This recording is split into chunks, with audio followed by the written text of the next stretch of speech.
Hey les amis, comment allez-vous? Je vais bien, j'espère que vous aussi, j'espère que vous êtes en pleine forme et que voilà, cette semaine va débuter de la meilleure des façons pour vous, avec la meilleure des énergies et la meilleure des dispositions à tous les niveaux.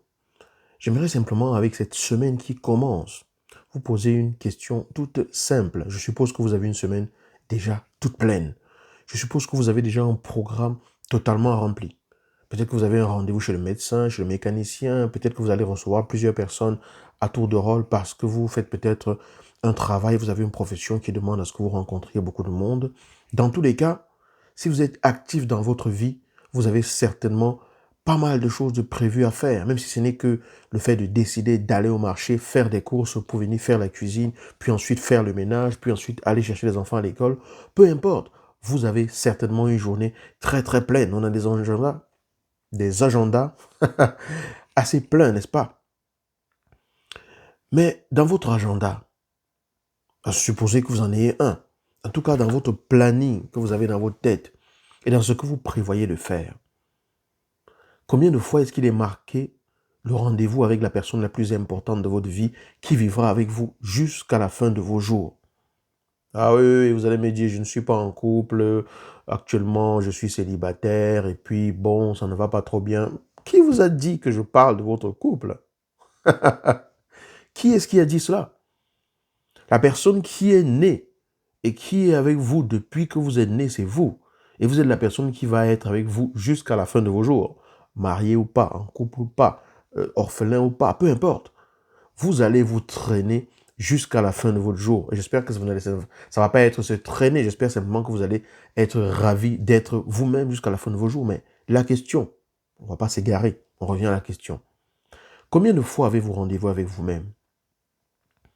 Dans votre planning, combien de fois avez-vous rendez-vous avec vous-même pour vous retrouver, être simplement tranquille, faire quelque chose qui vous permet de vous reconnecter à vous, vous libérer de toutes les cogitations et de tout ce qui vous préoccupe, mais simplement pour le plaisir d'être avec soi-même, de savourer sa vie, de prendre du temps pour soi, de se connecter à la nature, de respirer de l'air frais, simplement être avec vous, vous retrouver, vous recueillir, vous ressourcer. Combien de rendez-vous avez-vous avec vous cette semaine? Probablement très peu. En tout cas, beaucoup de gens ne prévoient pas de passer du temps avec soi-même. Beaucoup de gens ne prévoient pas de savourer leur propre présence.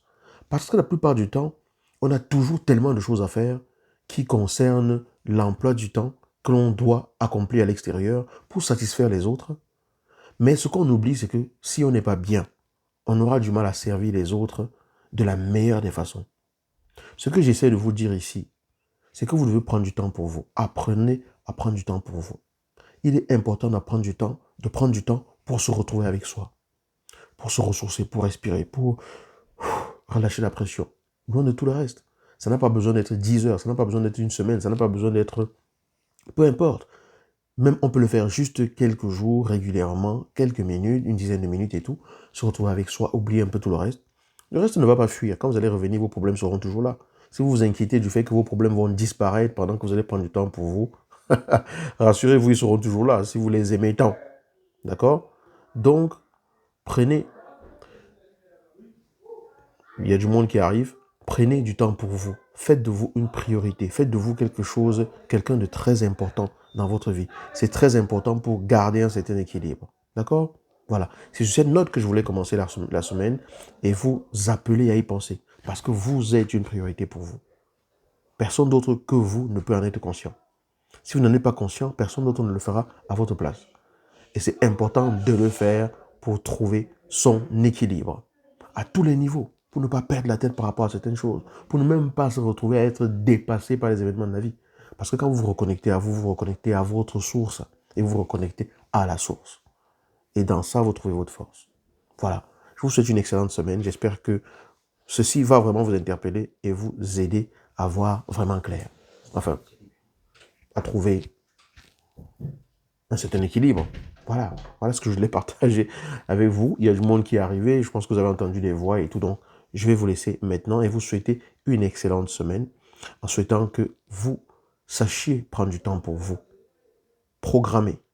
Donnez vos temps d'importance qu'à ces personnes à qui vous donnez de l'importance. À ces rendez-vous que vous avez marqués dans votre téléphone en disant demain à telle heure, je suis à tel endroit. Marquez dans votre téléphone, dans votre agenda, tel jour, à telle heure, pendant tel nombre de temps, je suis à tel endroit avec moi-même. Ça, c'est capital. C'est une discipline de vie à adopter. Parce que vous êtes votre priorité. Vous avez besoin d'oxygéner votre vie. Sinon, vous allez passer la vie à être étouffé, à mettre la tête dans le guidon, courir pour remplir tous les impératifs que la vie vous demande. Et vous aurez toujours la sensation que vous passez à côté de quelque chose.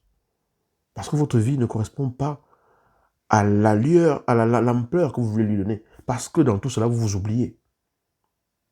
Parce qu'il y a une souffrance en vous. Alors on prend du temps pour s'écouter. D'accord? Tel était mon conseil du jour. Et je vais vous dire à bientôt dans la prochaine vidéo. Ciao.